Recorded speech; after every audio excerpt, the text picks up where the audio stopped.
আমাৰ গাঁৱৰ পথাৰত আজি সাংবাদিক চাওকচোন আপোনালোকে কাৰণটো চালে আপোনালোকৰ চকুৰ পানী ওলাই যাব।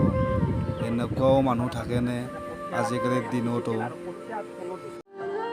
চাওকচোন কঠীয়াবোৰ কেনেকৈ বুন মাৰা ঔষধ দি চব জ্বলাই পেলাইছে।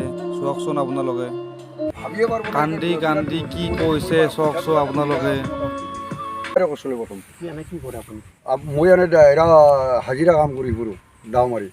এইবাৰ কিয় আহিল আপোনাৰ খেতিটো মনলৈ? নাই খেতিৰ মনোযোগ আহিল কিয় তাৰমানে এইবাৰ তাৰমানে মই বহুত দিনৰ কল্পনা কৰি আছিলোঁ। কল্পনা কৰি কৰি কৰি তাৰমানে আগবাঢ়িব পৰা নাছিলোঁ। এইবাৰ বাহিৰৰ পৰা 17 লৈ হ'লেও যি টকা পইচা দি সহায় কৰলাক কৰাৰ বিনিময়ত মই তাৰমানে মাটি আনি ঠিকা ল'লোঁ। লৈ মই খেতি আৰম্ভ কৰিছোঁ। এইটো ঔষধ দিয়াটো কনফাৰ্ম নিশ্চিত? নিশ্চিন্ত, এইটো ঔষধ দিয়াটো হয়। সচৰাচৰ ঔষধ পথাৰবিলাকত দিয়ে বা জংঘলবিলাকত দিয়ে। ইয়াত যিহেতু জংঘল নাই, ইয়াতে জংঘল নাই, এইটো ধান খেতিৰ মাজত জংঘল ক'ত থাকে, কিন্তু কঠীয়াৰ মাজত তাৰমানে যেতিয়া ঔষধটো দিছে কঠীয়াটো তাৰমানে কলা পৰি মৰি মৰি আহিছে না, মৰি মৰি হাল হ'লে সন্দেহ হৈ গ'ল। গতিকে চাইডগিলা মই চাই দিলোঁ। চাওঁ যে মোৰ এটা চাইডত তাৰমানে এই ঔষধ তাতেও স্প্ৰে কৰি মাৰি থৈ আহিছে।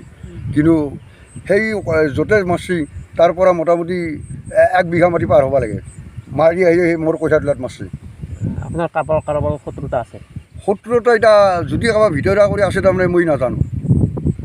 আপুনি কৃষিৰ বীমা ফচল যোজনা এইটোত বীমাটো কৰা নাই? নাই, সেইটো কৰা নাই। মই সেইটো যোগাযোগ কৰা নাই। মই আৰু নাজানো ক'ত কি কৰিব লাগে সেইটোও নাজানো।